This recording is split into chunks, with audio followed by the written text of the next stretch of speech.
Welcome, everyone. My name is Anna Cokorilo, and I'm truly delighted to welcome you to this important seminar, The Green Transition in the Performing Arts, Vision and Practice. Sustainability is not only a necessity, but a shared responsibility.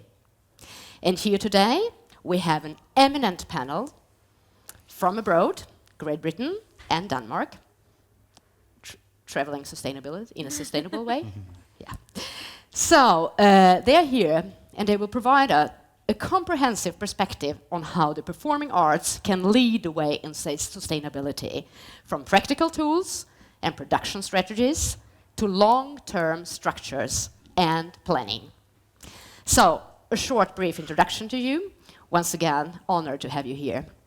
Laura Sedgwick, producer at Theatre Green Book in UK, initiative that has become a global reference point for sustainability in theatre, opera, and dance.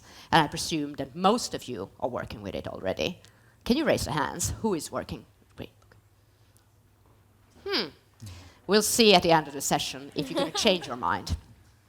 Ellis, technical director today, but you have been working with a Theatre Green Book from the beginning, and also as an expert, you have a long, wide range of expertise from productions. We call them UX's most successful dream productions. And Jakob, I make it in Danish, Teglgaard, project manager at the Center for Sustainability and Culture, Kulturens Analyseinstitut, motsvarighet Myndigheten för kulturanalys in Sweden, working at the intersection of sustainability of culture, research and policy. So, to Svensk Scenkonst, what are we doing and what is our role when it comes to sustainability? It is today a high priority for us, and we have recently translated and adapted the Theatre Green Book to Swedish legislation, context and conditions, so that performing arts organizations can act with clarity and confidence in their green transition. So, this is we are starting now, but we are always ahead of schedule. So, a space of sharing ideas, networking, and learning. So please, we will have Menti questions, so you can post the questions during the seminar, all the good ideas, all the thoughts, reflections, insights, and knowledge is valuable, and then we take it later. So now I will give the floor to Laura first. Thank you.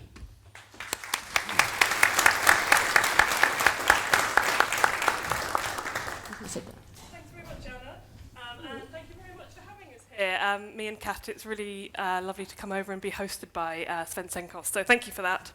I'm Laura Sedgwick from the Theatre Green Book. And to begin with, I think a good place to start is the why. Why do we need to be making theatre sustainable? And of course, as we all know, the climate emergency is one of the greatest challenges that humanity faces. We believe, and I suspect most people in the room believe, that culture has a huge part to play in anything that society needs to do and to change and to challenge.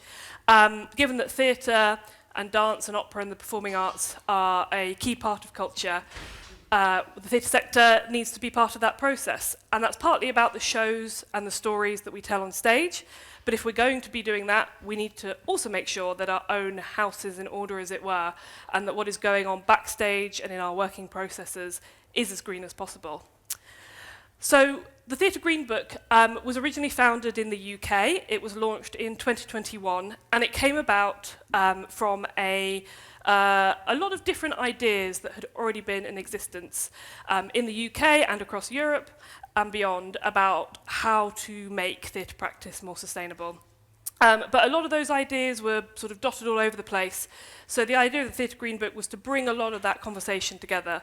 So the Theatre Green Book has been made by the theatre sector for the theatre sector, with lots of volunteers offering their ideas, their templates for tracking things.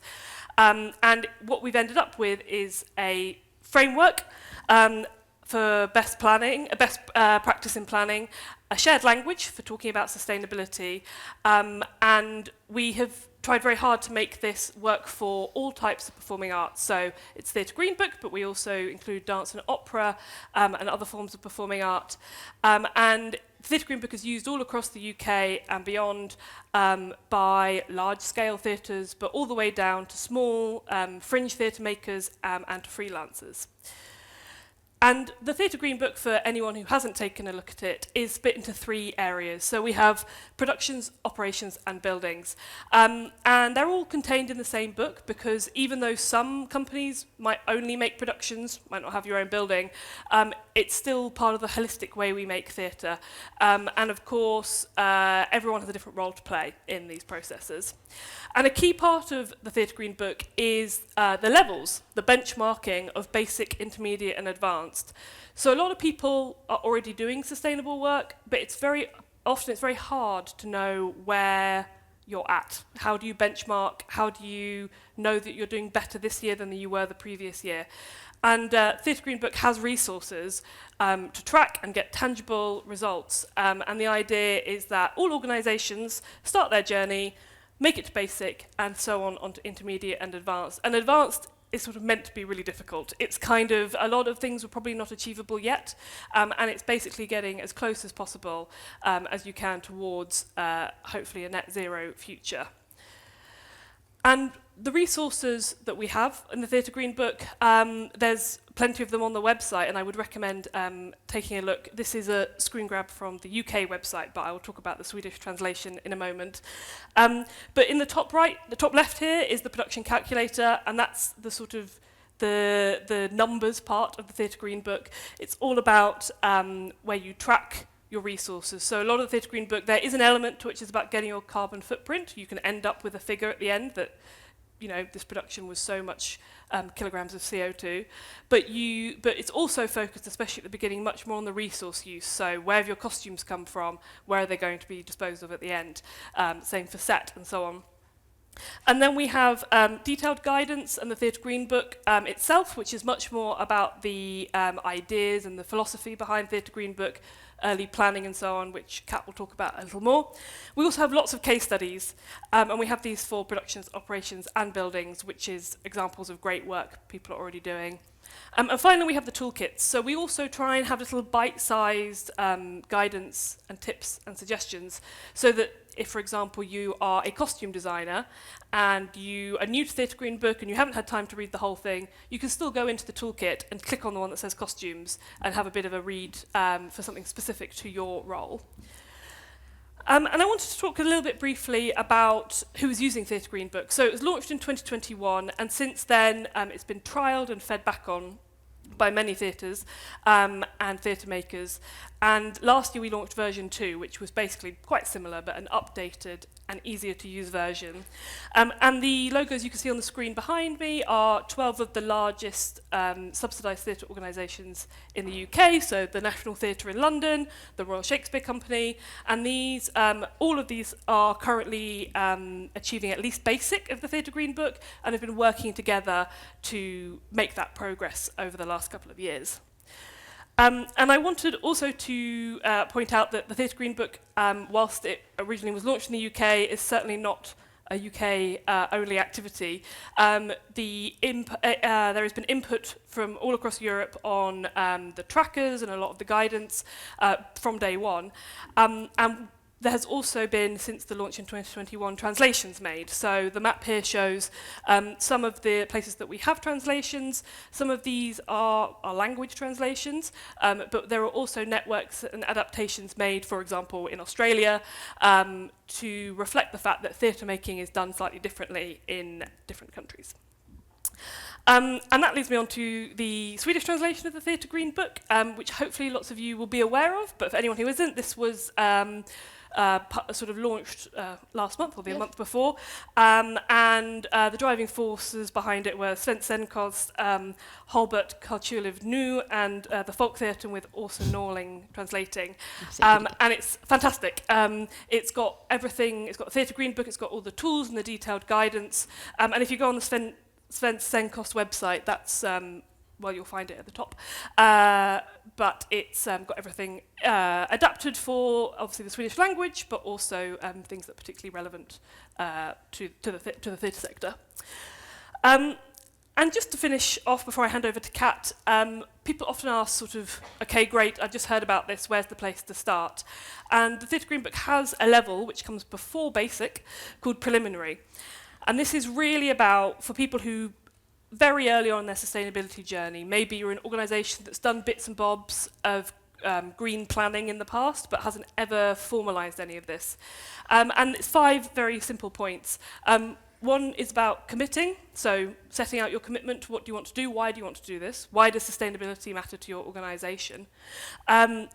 Establishing a green committee, who's going to be doing this? If you're a large organisation, this might be quite a large group of people, with people from different departments. If you're a really small organisation, it might just be 1 or 2 of you. But it's really important to make sure that you have buy-in from senior leadership, and that senior leadership understand what's going on. And I think a lot of the people in the room are going to be a really key part of that. A lot of organisations in the UK now have a sustainability champion on their board of trustees to make sure that at the very highest level of governance, sustainability is being considered. Some organisations are really lucky that they're big enough to have key sustainability roles, like a sustainability manager or advisor. I mean, absolutely brilliant if you have that, but a lot of organisations obviously can't. And I think that's where the really importance of the Theatre Green Book networks comes in. We have many networks, focus groups, committees who meet, and it means that those organisations that do have more resource, and perhaps this is someone who's a bit of an expert in the area, can share it. And I think something I've been, on a personal level, completely astounded and wowed by is how generous people are in this sector. When it comes to sustainability in theatre, people are so willing to share their trackers, the work they've put in, the things they've found that works. We're really lucky in the theatre world to have these networks, like the one that's here today, and when we're facing one of this really difficult challenge, that's kind of the only way we can do it, really. So we've found that sharing as much as possible is the key way to do it. And then moving on to action plan. Do you want to achieve basic in Theatre Green Book by the end of the year? Maybe you don't want to use Theatre Green Book and you want to make your own sustainability plan or do a different one. Well, what's your tangible target going to be? What are you going to achieve by the next year, this time next year? A data plan, what can you track? Who's responsible for it? If you have a building, who knows what energy, what your energy use is and who's going to be able to track that? And finally, your communications plan. We've certainly found that a lot of people are often nervous about talking about sustainability. A lot of organisations are, especially if you are the sort of organisation that comes under public scrutiny. It can be really difficult to talk about these things. Maybe you feel like you're not doing enough. But fortunately, in the last couple of years, it feels like people are getting past that. They are talking confidently about their changes, both to their staff internally, but also with co-producers, with partner venues, and with their audiences. So we really encourage, don't just sort of make this a little secret thing that you do yourself. Talk about it and take everyone along with the journey with you. I'm going to hand over to Kat from Technical Director at the Young Vic to talk a little bit more about what this looks like in practice. Thank you. Hi everyone, I'm Kat, Technical Director at the Young Vic. I'm going to talk a little bit about a specific production where we worked with the Theatre Green Book. We're all here to create art, so I thought let's have a look at that art and let's have a look at how it's made and how we can actually use these tools for good.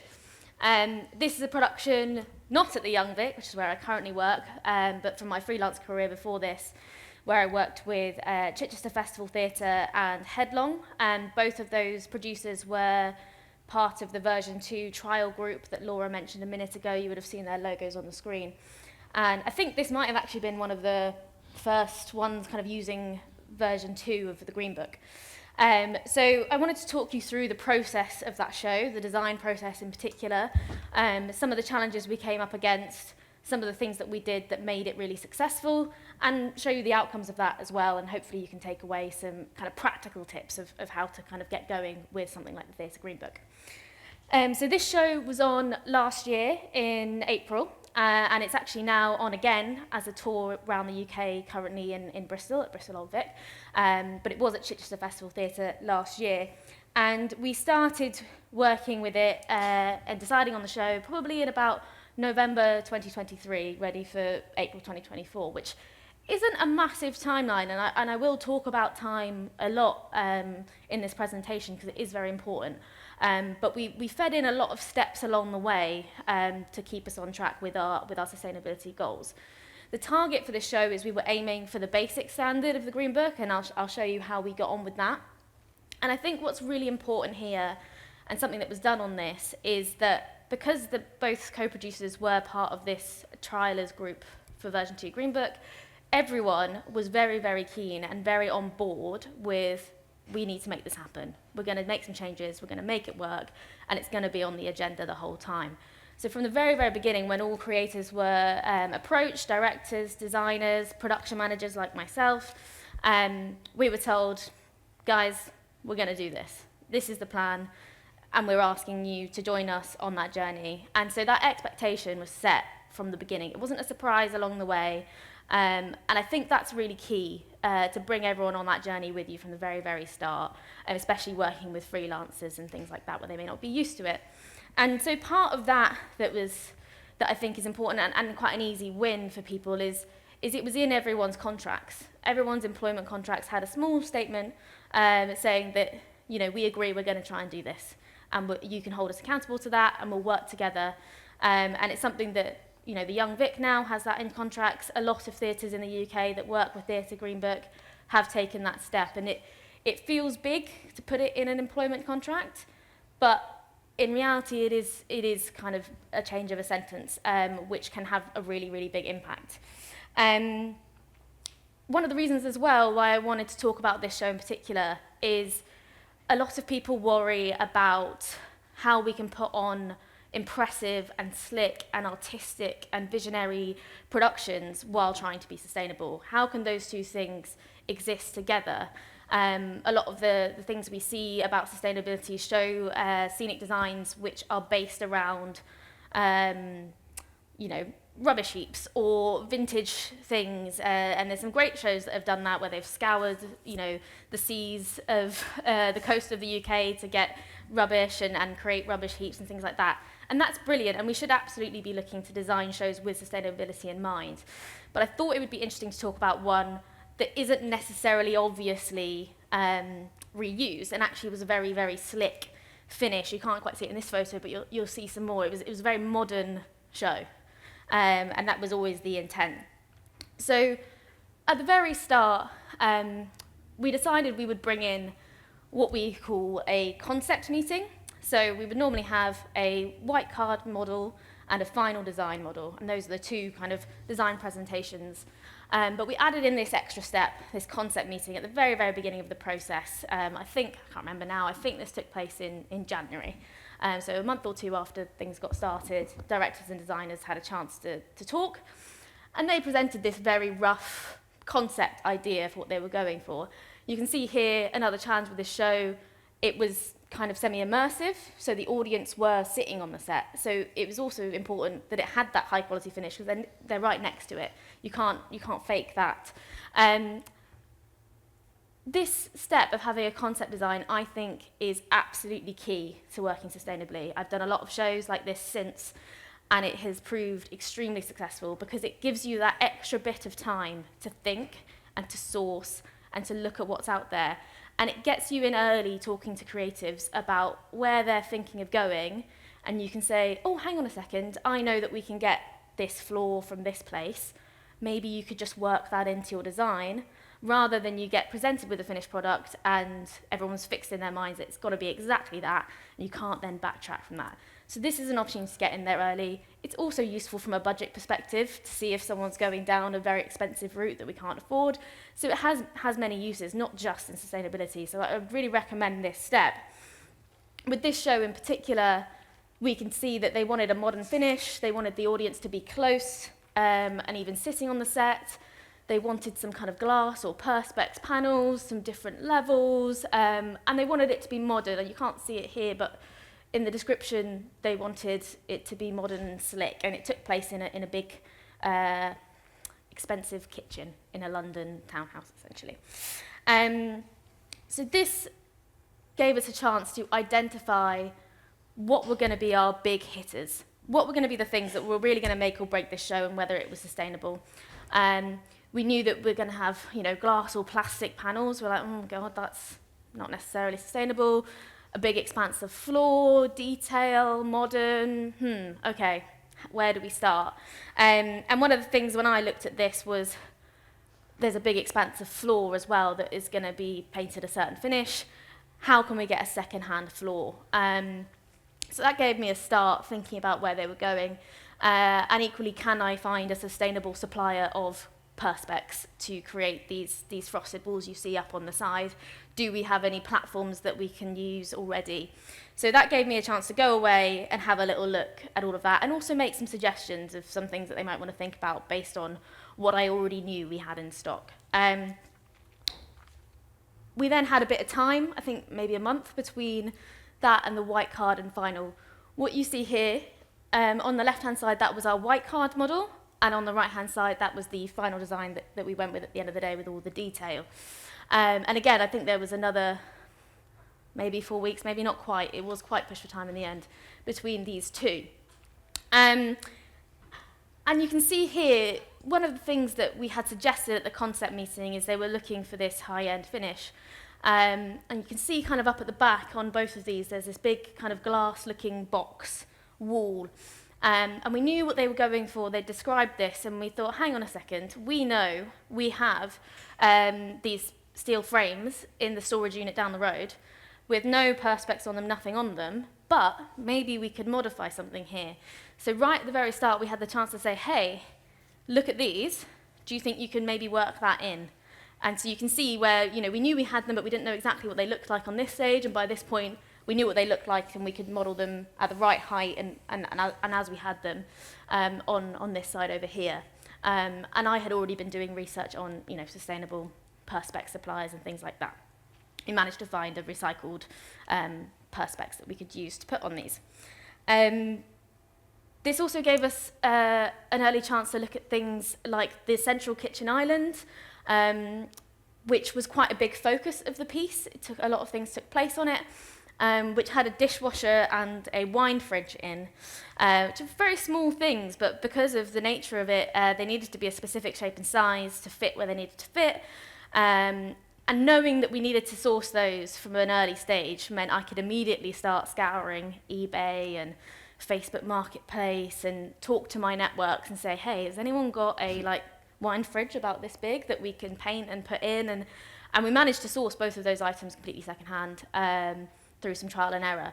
And so it gave us the time to do that and the time to investigate all of those things. The other thing that's important with that time, and you'll hear me talk about time a lot, is we needed to go and have a look around. So you'll see here these various pictures from different storage units. We were fortunate that one of the theatres we were working with, Chichester, had quite a big store, which is that bottom picture on the left. And we were fortunate that the other co-producer had a storage unit with an old set in it that they were getting rid of. So we were like, okay, we know we've got this pile of wood. We didn't really know what it was, what sizes, all of that, but we know that we've got it. What can we do with this? Let's go and have a look. So that having that time meant I could go to these places, I could go and have a look, I could bring the designer with me and say, hey, look, what do you think this could be? Can we do something here? It equally meant that as a freelancer at the time, I was working on other productions. So the two photos you see at the top are from a different production that I was working on at the time that we were going through this design stage. And I could say, hey, actually, we needed a little kitchen unit. We needed a lino floor for one piece of it. Hang on a second, I'm about to take this set apart. Quickly call my designer. Do you think we could use this? And we ended up taking both of those things on to use on the show. So having that time means you can keep an eye out, you can be opportunistic, you can take a few risks and grab things when they're available. If you're waiting till the last minute, you're forced to buy something off Amazon or things like that. We've all been there during technical rehearsals and things like that. You're just scrambling to get something that can get here quick. if you've got some time, you can be a little bit more creative, and it also allows for mistakes along the way and some risk-taking. What you'll see next is another thing that I think is very important, and sorry to get a bit technical here, I know we're not all technical directors in the room, but flexibility is what I'm trying to get at with this. Here you can see some of the technical drawings from when we were modelling this up, and particularly this one on the right here, there was a platform that we wanted to use, which wasn't quite the same size as what the designer was wanting from it. So there was a period of back and forth of, can we make this a bit smaller? Can we make this a bit bigger? Can we move this over here? And if we can do all of those little requests, we can do it sustainably, we can use this second-hand thing. And so having designers and directors and everyone involved be a little bit flexible, be willing to change and mould with what we can find was extremely beneficial, because we ended up using second-hand items for all of this. And there are those drawings of those steel and perspex flats I talked about. We modified them and added some extra steelwork into them. But it was that back and forth of, where can we do this? How much can we modify? Some of it we're borrowing. You know, will they let us modify it? It gave us time to have all of those really, really important conversations. You'll see here, this is a bit of a snapshot from the production calculator that Laura mentioned, which is what we use to track and quantify what we were actually doing. I won't go into it in detail, I just wanted to show you a little bit of what it looks like. This in particular is about the props. So you can see 75% of the props were from a second-hand source, and 90% of them went on to a future life, whether in storage to be used on other shows or sold on, or to be honest, on this occasion a lot of it is now being used on the tour, but at the time we didn't think that it was going to tour, and it went back into a store to be used on other shows. Which is really, really useful to have storage and to be able to do that. You'll see here, this is the summary page of that same Excel spreadsheet, that calculator, and you can see where we got to. As I said, our aim was basic, so we were aiming for, if you see the kind of numbers towards the bottom, we were aiming to have 50% on this side and 65% on this side. You can see we exceeded that. We got very close, in fact, to the intermediate level. 59% and 70%. If it was 60% on that side, it would have been intermediate. So we were very, very close. And I do think that that is a lot down to the time and the flexibility and those first invites and the buy-in that we had on this production. One thing that you do need to think about, and Laura mentioned this here with your data plan, is who is going to fill this in? Who is going to gather that data? Not all of us, in all of the productions I've done, they have not been in organisations where we have had a sustainability manager. And so that has fallen between myself and other freelancers, buyers, props, supervisors, things like that, to gather this data together. And it is a bit of a task. So it is something that does really need to be thought through, and it is something that you will come up against as you're trying to introduce this into the way you work, is some of your staff being like, hang on a second, this is going to take me a load of extra time, it's going to be a lot of extra work. But there are ways that you can infiltrate that into your current thinking. For example, can you add an extra tab to your budget tracking that says, is this secondhand, yes or no? And just ask people to fill in one extra cell on a spreadsheet, and then you can pull that all together. There are ways around it. So get creative with what works with your current processes, and think about how can we make these current processes, just add a little bit onto them, rather than creating something completely new that's going to completely change everyone's outlook and how they work.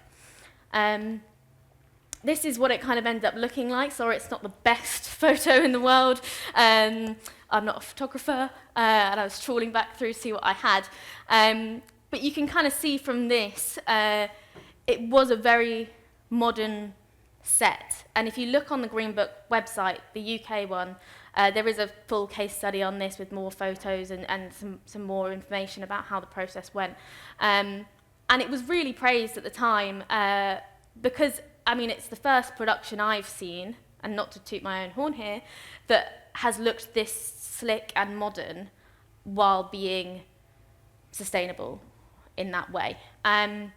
So I just want to show you that it is possible, and you just have to get a little bit creative. You've got to have a little bit of time to think it through properly and get flexible. So I've talked about some of these already, but I just wanted to kind of end on what the easy wins and challenges are that you need to think about. I've talked about some of this already. Concept design meetings, that's quite an easy win. Putting in one extra meeting where you just have a little chat, touch base, get a head start. Really, really invaluable. Really, really invaluable. More time, I haven't put that on the list here, but I've already said that.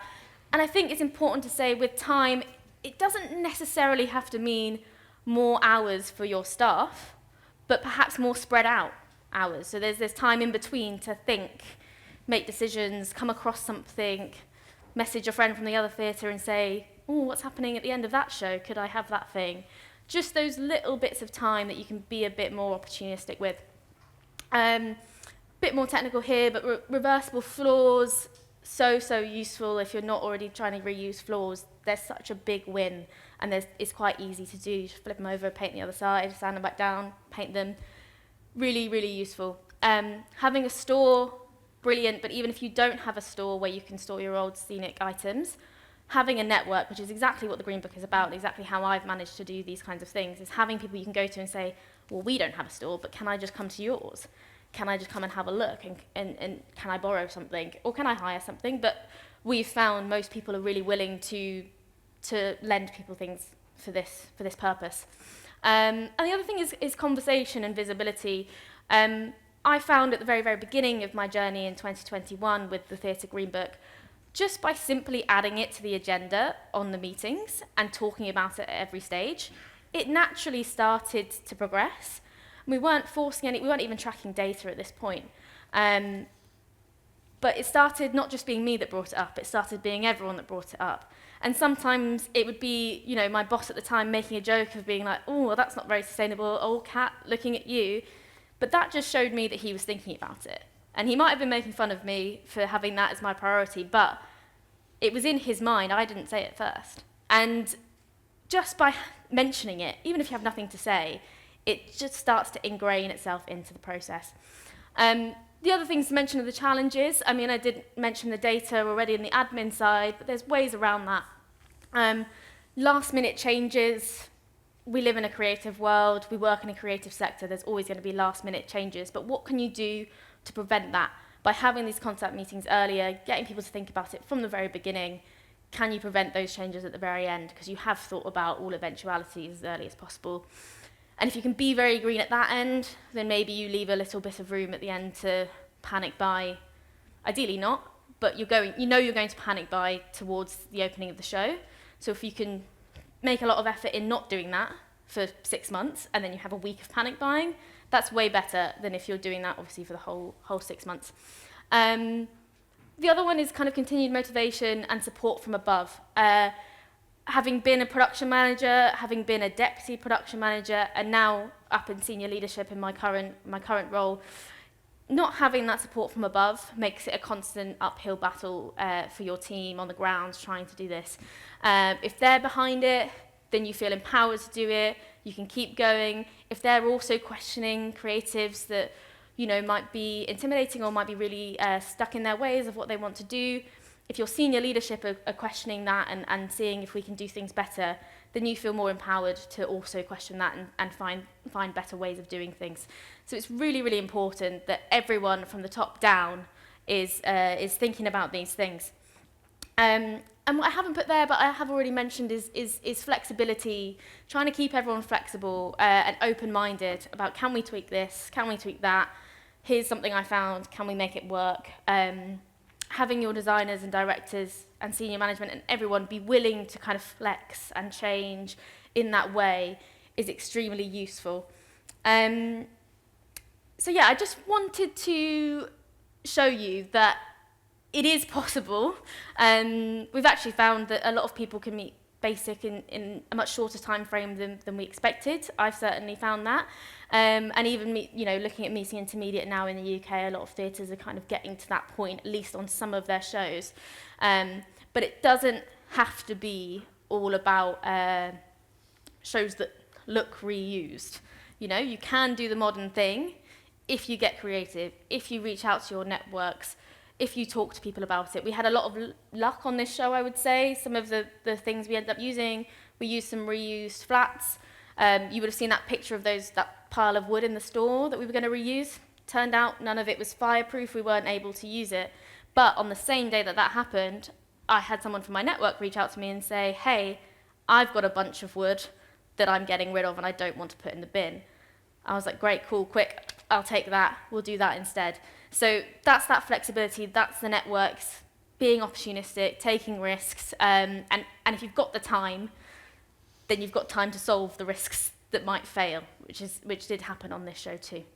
Anyway, that's me. So I will pass on to Jakob to talk a bit about the Nordic Green Orchestra Guide. Thank you.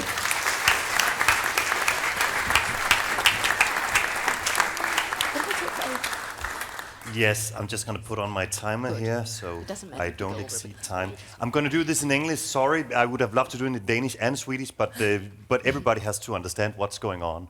So I'm here to talk a little bit about the green transition in the Danish cultural sector and also about the Nordic Green Orchestra Guide, as you just mentioned. What I do want to start with is just that I'm so inspired when you talk about all the trials and tribulations you have to go through when you make a theater production. I used to work as an actor for 15 years in Denmark, where I was a part of 3 productions working with the Theatre Green Book. And we managed to minimize our carbon footprint with 71% in 3 years, which was really an amazing thing to go through, undertaking these changes and see what can happen. And one takeaway from that was it was great to work with the same scenographer for 3 productions, because you find the ropes, you learn how to accustom your habits, basically. But I'm here to talk about where are we and what's next in Denmark. So I'm going to be talking a little bit about what is the Danish government doing, what is the Danish Arts Council doing, what is Center for Bæredygtighed Kulturliv nu, which I represent, as Anna told earlier, at Kulturens Analyseinstitut. What are we doing? What are the municipalities doing? The advocacy organizations such as Svensk Scenkonst, and also the cultural institutions, what are they doing? Basically to inspire you, because to be frank, and I want to be frank, Sweden, compared to the other Nordic countries, especially Denmark, is a little bit behind on the sustainable transition within the cultural sector. I have to be frank. I'm saying it with standing on the Nordic Green Roadmap, which I was a part of the steering committee, building that up, which was created by the Nordic Council of Ministers, which you can download, the Nordic Green Roadmap for cultural institutions. So we really looked into the different Nordic countries and where are we. And I kan gøre det så mycket bättre. And you can. So that's what we're going to do today. Yes. So here we go. So how is the Danish government taking action? This is the plan for the Danish government from 2022, and in there, under the sector of culture, it says, and I'm going to say it in Danish, nedsætte et råd, der kan afdække og diskutere, hvordan kunst og kultur kan bidrage til at løse tidens store kriser, herunder klimakrisen, naturkrisen, velfærdskrisen og trivselskrisen. So what we're seeing right now in Denmark is that actually we have a government and a cultural ministry that wants to put emphasis on how can the art sector solve some of these crises. This is interesting because usually, and as I see it in Sweden, it becomes political. And we have the expression of free art is free, we have artistic freedom, so we cannot be responsible, in my opinion, as well. But we see here in Denmark, obviously we can. Then I have to be honest and say this council hasn't been put up yet, and we're in 25 now, and it was in 22 they said that. So we need to speed up things. Yes. How does the Danish Arts Council take action? That's quite interesting, actually, because the Danish Arts Council doesn't work similar to what you have in Sweden. In the Danish Arts Council, you have boards for the different areas of the subsectors. So you have a board for theatre, you have a board for music and such. And these different boards, they can take action themselves. So they decided that they wanted to emphasize sustainability for the 4 years they were governing these boards, and they made it possible for artists to measure their climate footprint with a carbon footprint calculator from the UK that was translated into Danish and was free to use. And then they had a lot of webinars and seminars to raise the competence level so people know more, because the usual thing is that if you have to dive into something new and you don't know shit, then you don't want to do it, you feel stupid, basically. So we need to know more so we feel confident, and then we can start working. So that really made an emphasis within the Danish cultural sector. Center for Bæredygtighed i Kulturen. We, as you can see here, in the late part of 2023, it was decided from the Cultural Ministry that there would be 3 million Danish crowns to start up this Center for Bæredygtighed i Kulturen. And we had some tasks that we had to solve. We started off in 24. We were placed at Kulturens Analyseinstitut. Basically, we have to provide a national overview of the green transition in the Danish cultural sector. And we're just right now doing so. We have created a national survey with more than 500 different cultural institutions responding to this survey, where we look at how far are you with the green transition, what are the barriers, what are your needs, and which possibilities do you see? Because we need to map out what's going on in order for change to happen. So we look into how can we create a stronger infrastructure for knowledge sharing. That's by creating networks. So we create different networks where we basically bulk a lot of artists and artistic directors from the different areas of the cultural sector in the same room. We lock the door and we say, talk to each other. And then they talk to each other and they find solutions, because a lot of good things are already happening. And I know for a fact this is the same here in Sweden. You are doing great already. We have 3 representatives from Hållbart Kulturliv in the room. If you just raise your hands so people know where you are. This is a great small organization working on sustainability within especially the Scenkonst branchen, and reach out to them because they know stuff and they want to help. Yes. Then we do services and analysis, as I just said. We collaborate with other Nordic and European partners to align approaches and leverage experience. So how do we talk? Because we need to talk in the same language when we talk about sustainability. And then we share case studies and best practice across subsectors. So on the website of Kulturens Analyseinstitut, you can find a variety of case studies on different cultural institutions on how they approach sustainability. So Danish municipalities, how do they take action? Well, they take action in various different ways. What we found out is that the distance from the cultural administration in a municipality to the cultural institution is a lot shorter in a municipality compared to state and cultural institution. And again, we realized that what the municipalities can do is they can invite the cultural institutions into the same room, lock the door and say, tell us what we should do, we can maybe help you. So that's what they're doing in Denmark. So in the municipality of Aarhus, cultural institutions who are funded by the municipality of Aarhus, they report on their climate footprint. And then you say, why do they do that? It's because they asked for it. They said to the municipality, we want to report on our climate footprint. Yeah. And the municipality of Horsens, they have placed the green transition in their cultural strategy. And again, a call back to what you said earlier, it's just a sentence. It's just a small sentence that you change to the municipality of Horsens, that the green transition is mentioned in their cultural strategy, meant agency for the cultural administration in the municipality. They could suddenly do stuff. So it's again, we have to see change coming from top and bottom and from middle as well. So we really have to see how can we create change here. The municipality of Ellis has initiated a competence network for the local cultural institutions. So 11 of their cultural institutions have, during the last year, really went through this competence race with different experts who came to help them with making their own climate action plan. And also very interesting, looking at every municipality in Denmark, just as in Sweden, has a climate action plan that you have to reach as a municipality. In Elsinore, they realized, oh wow, maybe we as a municipality can make partnerships with our cultural institutions in order to inform our citizens about what we're doing with the climate action plan, in order for more people to take part in this change. And then the municipality of Copenhagen collaborates with cultural institutions to reach the goal of 5 tons carbon per citizen in 2035. And I'm going like, I'm an optimist, but I'm still like, wow, this is going to be difficult. Because right now it's 10 ton a year per citizen in Copenhagen. So they realized if we are to make this change, we have to have some new narratives within the greater municipality of Copenhagen. We need to change our behaviors, our norms in society. And I think this is quite interesting because one of the key notes I want you to take away with today is that there is, especially in Scandinavia, there is a strong emphasis on art is free, and we cannot decide what art should do. It should act as it should. But especially in Sweden, you've been so good at gender equality in arts institutions. You really have put emphasis on this. So maybe it's also possible to start looking at the green transition and say we also can have a responsibility with that. Then when we look to the advocacy organizations and interest groups, in this case I would mean things like Svensk Scenkonst, organizations who take care of different parts of the cultural sector.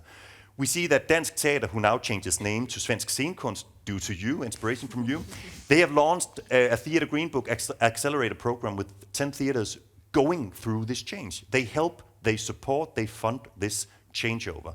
That is really, really interesting. And the Danish organization for museums, they've created what they call Museernes Grønne Akademi. And they created this, now it's getting technical, double materiality analysis. It basically means if you have to go through a green transitions, what is the pro and what are the cons? So they created this analysis for the whole sector, because large organizations and companies, they also do this now due to EU regulations, but that's very costly. So in this case, the organization for museums, they said, why not do it on the behalf of all museums, because they do have a lot of things in common. And then we have the Nordic Orchestra Guide that helps Nordic symphony orchestras through the green transition. And I'm just going to pause a little bit on this because I was highly involved in this. We created the Nordic Orchestra Guide very much inspired by the Theatre Green Book. And in a collaboration between the different Nordic organizations for symphony orchestra music. And we tried to try to nudge or tweak the Theatre Green Book so it really reached the symphony orchestras, because they are different in some ways. And then we created this accelerator program with 9 different orchestras who the last year in 2024 was a part of this competence education, you could actually call it. And we had Helsingborg Symphony Orchestra and Norrköping Symphony Orchestra a part of it. And I know that at least Norrköping, the former VD of Norrköping, it might be in the room. So talk to him, Henrik Marmen, of how that was. Then we created a podcast providing key takeaways from the participating orchestras. And if you want, you can grab your phone. There is a QR code, and you can get to these podcasts. I find them useful because we also have to be honest here.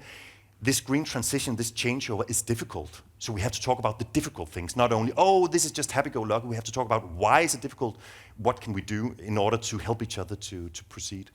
The culture and institutions, they take action as well. I have 3 things here I want to emphasize on. Louisiana Museum of Modern Art, last year they launched a code of conduct that all their partners and collaborators have to sign. This is really a huge step. It's possible to download it from their website. It's a huge inspiration. It really made a change in Denmark, because suddenly all collaborators, from small creators of art who want to sell in their shop, to transport partners or whatever, they have to sign this contract, and they can get into a conversation with Louisiana of how they are working with economic sustainability, social sustainability, and the climate sustainability. So there are goals they have to reach. This is really an interesting thing, seeing how that pushes the whole area of museums in Denmark right now. Aalborg Congress and Culture Center, they teamed up with the regional transportation company of the region to give all their guests free public transport in 2025 in the region of Northern Jutland. This is really interesting, and it has been so difficult in Denmark to make this kind of partnership. So it's really interesting to see how does that work. Will they continue afterwards?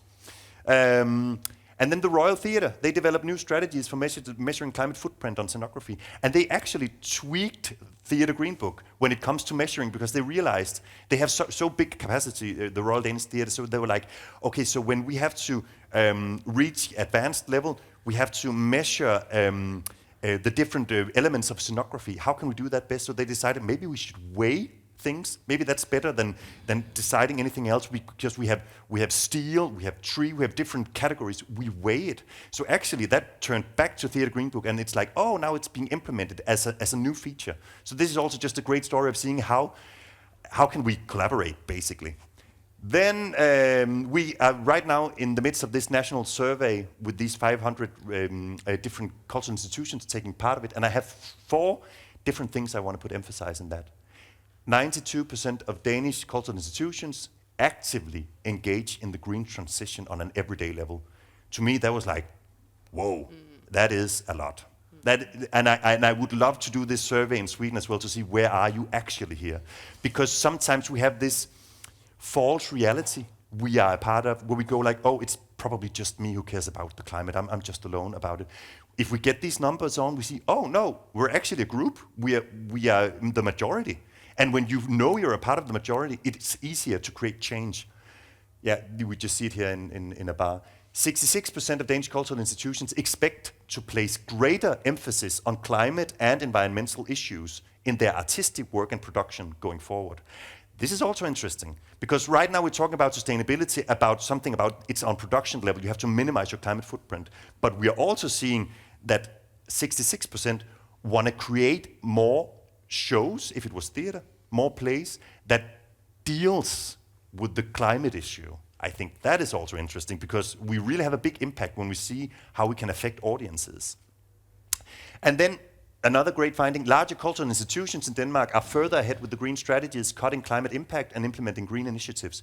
So it means that the larger can help the smaller. So again, if you think about networks, the larger who have the capacity, who are already ahead, they should help the smaller ones. And the last one, for me it's quite shocking. 40% of Danish cultural institutions would welcome green criteria as a condition for receiving public support. Yes. I would ask you now, how many in this room would welcome green criteria as a condition for receiving public support? Please just raise your hands. This is a room, we won't tell anybody else. I'm just watching, yes. Oh, can you raise them really high so I can, yeah, so that might be 40%. To me, I'm just shocked, because when you talk to politicians, they go like, oh, no, we shouldn't put green criteria. No, art is free. But if it comes from below, that you're actually ready for some kind of criteria, and if you actually have the possibility to outline how those criteria should be, then it might work. We can look to the UK. You are really ahead there with how you work with green criteria when it comes to public funding.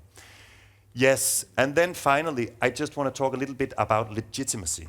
So I wrote something down, and I'm going to read it, and then afterwards we all have to answer questions from you. So I'm just going to sit down. Okay, legitimacy and the climate crisis in the cultural sector. In 2025, the legitimacy of cultural institutions increasingly depends on their ability to respond meaningfully to the climate and biodiversity crisis, not only by reducing their own environmental footprint, but also by using their platforms to inform, inspire, and catalyze public awareness and behavioral change. Cultural institutions are not neutral spaces. They are deeply embedded in the social and ethical fabric of society. Just as they have historically played a vital role in responding to political, human rights, and social justice issues, they now face a moral and societal imperative to address the defining crisis of our time. Cultural relevance is tied to societal urgency. If cultural institutions wish to remain relevant, trusted, and publicly valued, they must engage with the challenges that shape our shared future. Climate breakdown and ecological collapse are not peripheral issues. They are central to the well-being of the communities that culture serves. Freedom of art includes the freedom to engage deeply. Artistic freedom is not compromised by responding to the climate crisis. It is activated. The climate crisis is not an agenda imposed from outside. It is a reality that affects the very conditions under which art is created, experienced, and supported. Artists and institutions can, and should, maybe should, choose to respond with autonomy, depth, and imagination. In this light, it is not a contradiction to say that art must be free and that culture must engage with the culture crisis, with the climate crisis. Rather, the freedom to respond to urgent global realities is precisely what gives culture its power and legitimacy in this moment. Thank you. Oh, what a journey. It's 2:15 and we can stay here, but unfortunately we have to move down. So all the many questions that are probably quite a lot, we have to say. Thank you, Jakob. Thank you, Kat. And very inspiring. So what is the role of Swedish Svensk Scenkonst? You never mentioned money or the finance. You just said it, the government. But I have to ask you, when we talk here, we always say, like, is it a question of making priorities? Is it a question of, like you say, having knowledge, top-down leadership? But what about the finance? Do we need more, or we just have to prioritize? I think Let's sit up here. Yeah. My response to that is I think it's more about time, and time is money. So those two things come hand in hand.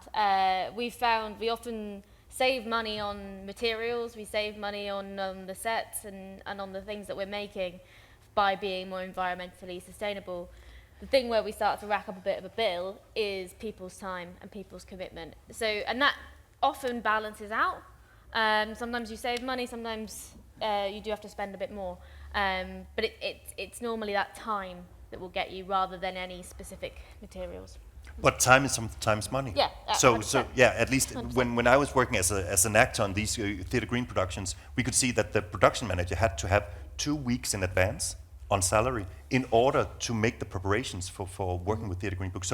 So in that case, you might say it might be about money, but also there is this change around that instead of doing these quick decisions where you buy something that can't be used again because you hadn't had time, that's quite costly sometimes. It's better to, when you are working in advance and you have time enough, you can choose the better solutions that might be cheaper. Yeah. Definitely, and I think we've heard anecdotally that shows that are more sustainable often do save money, but a bit of work that we would like to do is to kind of prove that more. We don't really have that sort of concrete evidence other than anecdotally, so I think that's another project to do.